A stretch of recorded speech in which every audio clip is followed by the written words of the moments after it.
আসসালামু আলাইকুম। আমি মোহাম্মদ তানভীর। আজ আমি আপনাদের সাথে আলোচনা করব ইমেজ ডাটা অ্যানালাইসিস এবং হ্যান্ডলিং এর অন্যতম গুরুত্বপূর্ণ টপিকস ইমেজ সেগমেন্টেশন নিয়ে। স্ক্রিনে আমরা দেখতে পাচ্ছি একটা স্যাটেলাইট ইমেজ। আমরা জানি একটা ইমেজে বিভিন্ন রকম অবজেক্টস থাকে, tiny objects, large objects, intermediate objects. So এই যে বিভিন্ন রকম অবজেক্টস আছে, এই অবজেক্টগুলোকে এফিশিয়েন্টলি হ্যান্ডেল করা সবচেয়ে গুরুত্বপূর্ণ একটা কাজ। তো ইমেজ সেগমেন্টেশন এই কাজটাই করে থাকে। ইমেজ সেগমেন্টেশনে আমরা তিনটা কি পয়েন্টস দেখতে পাই। প্রথম হলো পিক্সেলস এন্ড ফিচার্স, দ্বিতীয় নাম্বার হলো রিজিয়নস, আর তৃতীয় নাম্বার হলো বাউন্ডারিজ। প্রথমে আমরা যদি পিক্সেল এন্ড ফিচার্স নিয়ে আলোচনা করতে যাই, আমরা আসলে জানি একটা ইমেজকে যখন আমরা রিপ্রেজেন্ট করি সেটা আসলে পিক্সেল ভ্যালুর উপর বেসড করে রিপ্রেজেন্ট করা হয়। এই যে আমরা এখানে স্ক্রিনে একটা সেগমেন্টেড ইমেজ দেখতে পাচ্ছি, এখানে প্রত্যেকটা পোরশনকে আমরা রিপ্রেজেন্ট করি একটা পিক্সেল ভ্যালু দ্বারা। সো ইমেজ সেগমেন্টেশনের প্রথম কি পয়েন্টস হলো পিক্সেল। এই পিক্সেল ভ্যালুর উপর ডিপেন্ড করে একটা ইমেজকে সেগমেন্ট করা হয়। দ্বিতীয় পয়েন্ট হলো রিজিয়নস। রিজিয়নস মানে এলাকা।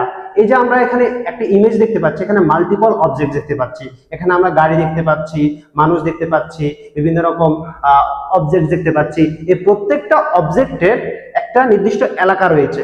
এই এলাকাটা হচ্ছে ইমেজ সেগমেন্টেশনের আরেকটা গুরুত্বপূর্ণ কি পয়েন্টস। তৃতীয় নম্বর যে কি পয়েন্টস আছে সেটা হলো বাউন্ডারি। এই যে আমরা অবজেক্টগুলোকে দেখতে পাচ্ছি, এই অবজেক্টগুলোর প্রত্যেকটার একটা সুনির্দিষ্ট বাউন্ডারি আছে। এই বাউন্ডারিটা ইমেজ সেগমেন্টেশনের জন্য সবচেয়ে গুরুত্বপূর্ণ একটা পয়েন্ট। সো ইমেজ সেগমেন্টেশন করতে গেলে আমরা তিনটা কি পয়েন্টে কাজ করি: pixels and features, regions and boundaries. Image সেগমেন্টেশনে আমরা সাধারণত দুই টাইপের ইমেজ সেগমেন্টেশন দেখি। একটা হলো ট্র্যাডিশনাল ইমেজ সেগমেন্টেশন, আরটা হলো artificial intelligence deep learning image segmentation. প্রথমে আমরা কথা বলবো ট্র্যাডিশনাল ইমেজ সেগমেন্টেশন নিয়ে। ট্র্যাডিশনাল ইমেজ যে সেগমেন্টেশন আছে, এখানে ডিফারেন্ট টাইপস অফ টেকনিক্স আছে। প্রথমে আমরা বলি থ্রেশহোল্ডিং নিয়ে।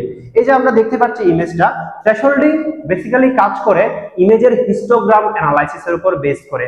একটা ইমেজকে আমরা সাধারণত হিস্টোগ্রাম বেসড অ্যানালাইসিস করে এটা থ্রেশহোল্ডিং করি, তারপর আমরা ফাইনালি অবজেক্টগুলোকে সেগমেন্ট করি। ট্র্যাডিশনাল ইমেজ সেগমেন্টেশনে আরেকটা গুরুত্বপূর্ণ বিষয় হলো edge based segmentation. Edge based segmentation মানে হলো আমরা ইমেজ সেগমেন্টেশনে তিনটা কি পয়েন্টস যেগুলো দেখেছিলাম, তার মধ্যে একটা ছিল বাউন্ডারিজ।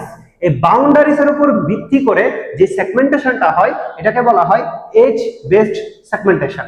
এই যে আমরা স্ক্রিনে যে ছবিটা দেখতে পাচ্ছি, এই ছবিতে যে অবজেক্টসটা রয়েছে, এই অবজেক্টসটার বাউন্ডারির উপর বেস করে যে সেগমেন্টেশনটা কমপ্লিট করা হয়েছে এটা ছিল এজ বেসড সেগমেন্টেশন। ট্র্যাডিশনাল যে ইমেজ সেগমেন্টেশন রয়েছে এখানে কিছু সীমাবদ্ধতা রয়েছে। সীমাবদ্ধতাগুলো হলো, প্রথম যে সীমাবদ্ধতা সেটা হচ্ছে আমাদের যে ইমেজ রয়েছে এই ইমেজে আমরা বিভিন্ন রকম local features, global features, low level features, high level features দেখতে পাই। যে ট্র্যাডিশনাল যে ইমেজ সেগমেন্টেশনটা রয়েছে এটা heavily depends on the low level features.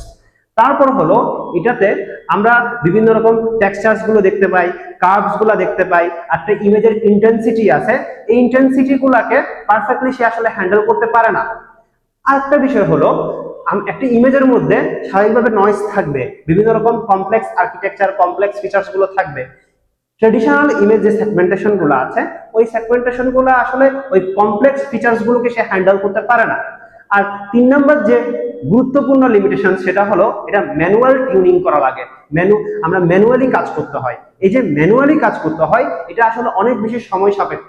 এই সময় সাপেক্ষ হওয়ার কারণে আসলে ইমেজ সেগমেন্টেশনটা আমরা আর্টিফিশিয়াল ইন্টেলিজেন্স বেসড যে অ্যালগরিদম, ডিপ লার্নিং বেসড যে অ্যালগরিদম গুলো রয়েছে ওগুলো অ্যাপ্লাই করে আমরা একটা ইমেজকে সেগমেন্ট করি।